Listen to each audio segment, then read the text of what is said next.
বলছি, তোমাকে আমি খুব ভালোবেসেছিলাম। হাজারো মেয়ের ভিড়ে আমি শুধু তোমার দিকে চেয়ে চেয়ে দেখতাম। তোমাকে আমার সকলের চেয়ে আলাদা মনে হতো। আসলে কল্পনায় যে ভালোবাসার মুখটা দেখতাম, তার সাথে তোমার অনেক মিল ছিল। আমি আজও তোমাকে খুব ভালোবাসি শ্রীময়ী, খুব। হয়তো আমার ভালোবাসার উপর সময়ের পলিমাটি পড়ে গেছে, কিন্তু এত বছর পর যখন আবার তোমাকে দেখলাম, এক লহমায় সেই সময়ের পলিমাটি ছিটকে কি আবার ২৬ বছরের পুরনো অবস্থানে আমি ফিরে গেছি।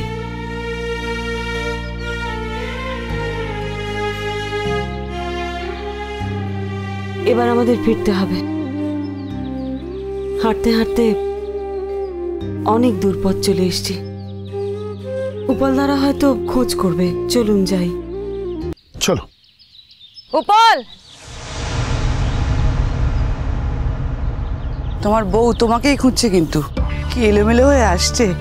একটু নিজেকে সাজিয়ে গুছিয়ে নিতে পারেনি, দৌড়ে দৌড়ে আসছে। কি ব্যাপার, তুমি এত সকাল সকাল উঠে গেছো? আরে বাড়িতে যা করি করি, এখানে এরকম সুন্দর জায়গায় ঘুরতে এসেছি, উঠবো না? ভাবলাম একটু হেঁটে আসি। তুমি হাঁটতে বেরিয়েছিলে না বরকে খুঁজতে বেরিয়েছিলে? কি খুঁজতে? আমি খুঁজতে বেরোবো কেন? আর উপলকে হারিয়ে গেছে নাকি যে আমি খুঁজতে বেরোবো? আর এখানে হারাবেই বা কোথায়? খুব সুন্দর।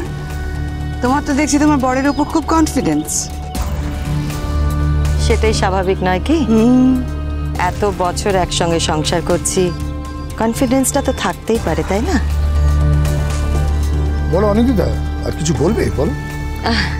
না কিছু না, মানে আমি তো হাঁটতেই বেরিয়েছিলাম, আমি তোমাদের দেখলাম তোমরাও হাঁটছো, তাই ভাবলাম যে একসঙ্গেই হাঁটি। এই কাছেই খোয়াই আছে, চলো না একসঙ্গে ঘুরে আসি। হ্যাঁ যেতেই পারি, চলো। না না আমি যাবো না, আমি হোটেলে ফিরবো, তোমরা যাও না। না মানে চলো না অন্তরা, ভালো লাগবে। না গো, আমি যাবো না। এত ঘুরেছি না, এতবার এসছি এই জায়গাটা, সত্যি আমার যদি ইচ্ছে থাকতো আমি যেতাম। তাই বলছি তোমরা ঘুরে এসো। উপল, হ্যাঁ চলো তাহলে। না না, অন্তরা যখন যাচ্ছে না আমি আর যাবো না। আমার সাথে কি আছে, আমি তো হোটেলে ফিরে যাব, তোমরা যাও না। না না, আমরা হোটেলেই থাকি। তুমি যদি যেতে চাও তুমি যেতে পারো। দূর, একা একা যেতে ইচ্ছা হয় নাকি? থাক। উপল, তুমি যাও না, তুমি একটু অনিন্দিতাকে কোম্পানি দাও না। আরে আমি তো এক্ষুনি বললাম, তুমি যদি যাও তাহলে আমি যাবো, নাহলে আমি যাবো না। আসলে কি বলতো অন্তরা, আমার হাজব্যান্ড না একটু বেশি ভদ্রলোক, জানো তো, তাই তুমি না গেলে ও যাবে না। আসলে কি বলতো অনিন্দিতা, আমি জীবনে আমার নিজের ইচ্ছের বিরুদ্ধে কিচ্ছু করিনি, আজও করি না। সেক্ষেত্রে তোমার হাজবেন্ডের মতো আমি অত ভদ্র নই। আমার ইচ্ছে থাকলে আমি যেতাম, তাই বলছি তোমরা যাও। আচ্ছা এই ব্যাপারটাকে এখানেই শেষ করি না আমরা। ফাইনালি ডিসাইড হলো আমরা যাচ্ছি না। বলছি যে বৌদি এতক্ষণে উঠে গেছে, চলো আমরা গিয়ে চা খাই হোটেলে। চলো, লেটস হ্যাভ টি। না না মানে তুমি তো বললে খোয়াইটা দেখতে যাবে, যাবে না? হ্যাঁ মানে একা একা একা একা যেতে আমার ভালো লাগবে না, তার থেকে বরং চলো একসঙ্গে গিয়ে কফি খাই, চা খাই, কিছু একটা খাই। আচ্ছা চলো, এসো অন্তরা।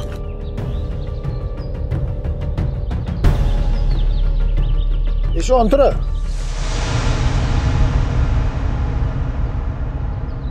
জানি তোমার কথাগুলো শুনে খুব অস্বস্তি লাগছে।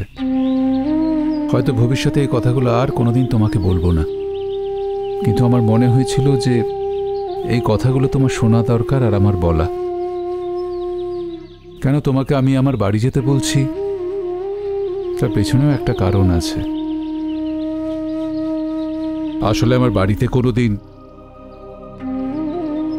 লক্ষ্মীর পা পড়েনি।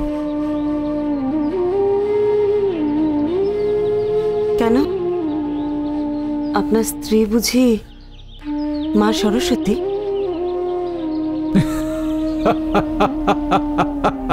কি হলো, হাসছেন যে? আপনার স্ত্রী অনেক লেখাপড়া জানা বিদুষী মহিলা, তাই না? দেখো, প্রিন্সিপাল ম্যাডাম আসছেন।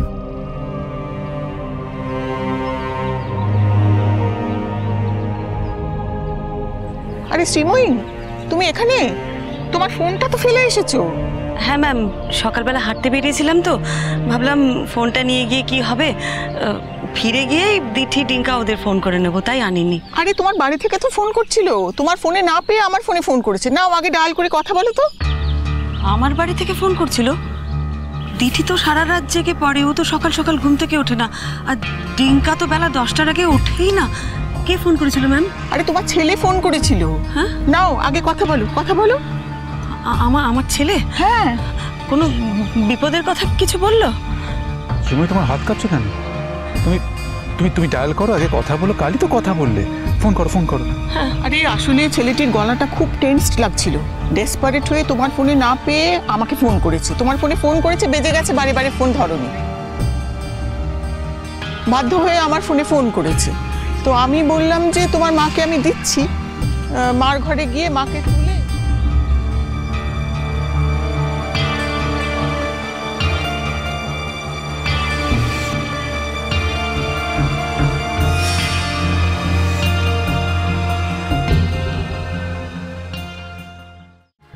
এই সময়ে বাবার চিকিৎসা নিয়ে আর দাম কষাকষি করিস না, তোদের কাছে যা আছে খরচা কর বাবা।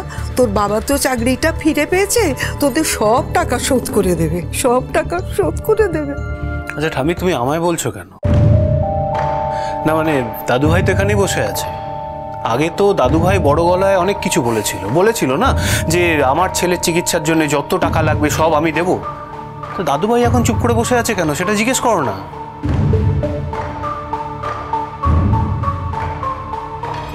হ্যাঁ মা, তোমার কালকে আসার কথা ছিল, তুমি কি এনিহাও আজকে আসতে পারবে? কেন রে ডিঙ্কা, কি হয়েছে? দিঠি ঠিক আছে? দাদু ভাই ঠিক আছে তো? বাড়ির অন্য কারো কোনো অসুবিধা হয়নি তো? না মানে পাপার আবার একটা অ্যাটাক হয়েছে। কি?